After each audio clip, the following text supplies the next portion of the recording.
جامعہ زندہ باد۔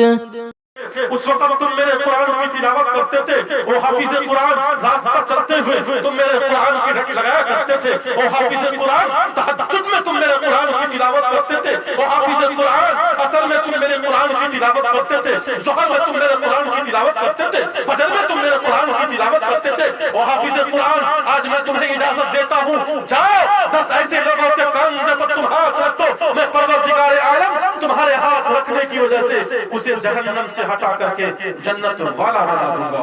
قرآن پڑھو تو صحیح، قرآن سیکھو تو صحیح۔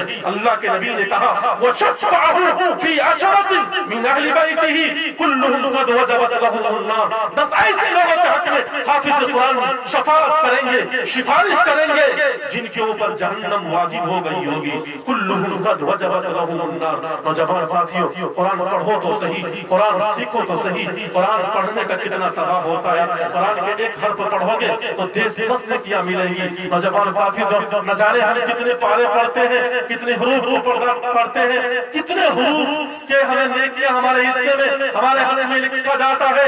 اللہ کے نبی علیہ السلام کے پاس حضرت ابو ہریرہ آتے ہیں اور آ کر کہتے ہیں اللہ کے نبی آپ مجھے مشورہ دیجئے، آپ مجھے بتلائیے میں اپنی زندگی کو کیسے لگاؤں، میں اپنی زندگی کو کیسے کھپاؤں۔ اللہ کے نبی نے کہا اے ابو ہریرہ اس زبان سے سن لے، اس زبان سے بڑھ کر دنیا کی کوئی زبان نہیں ہو سکتی۔ ابو ہریرہ پوری زندگی تم قرآن کو پڑھتا جا، پوری زندگی قرآن کے مطابق عمل کرتا جا۔ اے ابو ہریرہ جب تمہاری موت ہوگی، جب تمہیں لوگ قبر کے اندر دفنانے کے لیے جائیں گے، تمہارے قبر کا طواف آسمان کے فرشتے ایسے کریں گے، آسمان کے فرشتے ایسے کریں گے جیسے کہ حج کے موسم میں لوگ خانہ کعبہ کا طواف کرتے ہیں۔ نوجوان ساتھیوں، قرآن پڑھنے کا کتنا ثواب ہے۔ جب ہم قرآن پڑھیں گے، قرآن کے مطابق زندگی گزاریں گے، انشاءاللہ ہمارے نام اعمال میں اتنا ہی نیکی لکھ دی جائے گی۔ قسمہ شاسترم پرمارمتے کاریا کاریا ویوستتھو، وید بھی یہی کہتا ہے اگر تم قرآن سے ہٹ کر کے، حدیث سے ہٹ کر کے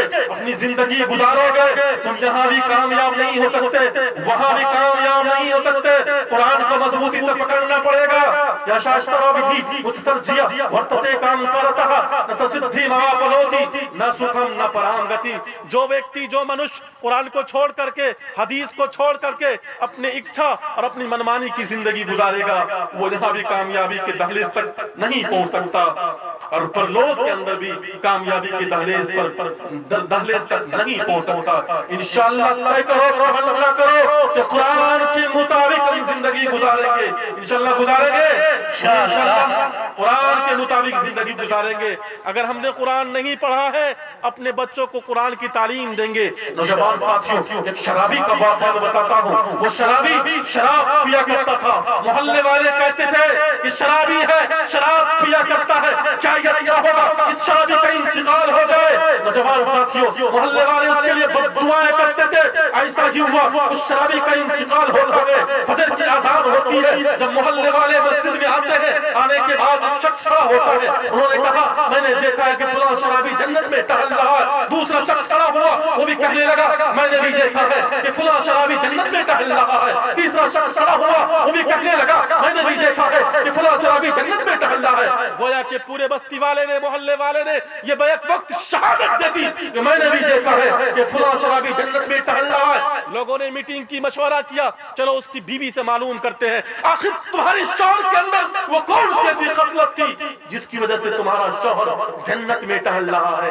لوگوں نے میٹنگ کی، مشورہ کیا، اس کی بیوی کے پاس پہنچتے ہیں، پہنچنے کے بعد پوچھتے بتاؤ تمہارے شوہر کے اندر کون سی ایسی عادت تھی جس کی وجہ سے تمہارا شوہر آج جنت میں ٹہل رہا ہے۔ کہا نوجوانوں سنو، میرا شوہر یقیناً شرابی تھا، شراب پیا کرتا تھا، لیکن اس کے اندر کچھ خصلتیں ایسی تھی جس کی وجہ سے آج وہ جنت میں ٹہل رہا ہے۔ اس کی بیوی نے کہا جب اس کا نشہ اتر جایا کرتا تھا وہ اس لباس کو اتار دیا کرتے تھے، اچھے لباس پہن لیا کرتے تھے، مسواک کر لیا کرتے تھے، وضو کر لیا کرتے تھے۔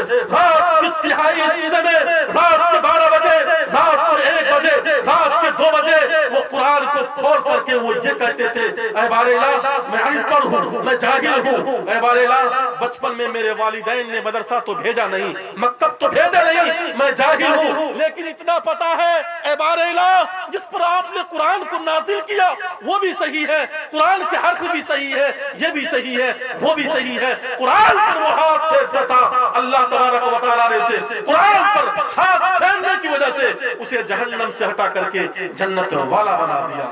جوان ساتھیوں قرآن پڑھو تو صحیح، اگر پڑھنا نہیں جانتے قرآن پر ہاتھ پھیرو۔ انشاءاللہ کریں گے ایسا؟ کریں گے انشاءاللہ۔ وقت ہمیں اجازت نہیں دے رہی ہے، اس لیے کہ بہت مشہور خطیب، بہت مشہور شاعر آپ کے درمیان ابھی باقی ہے۔ چمن میں جب تک پھول کھلتے رہیں گے رہی زندگی، انشاءاللہ پھر ملتے رہیں گے۔ وآخر دعوانا الحمدللہ رب العالمین۔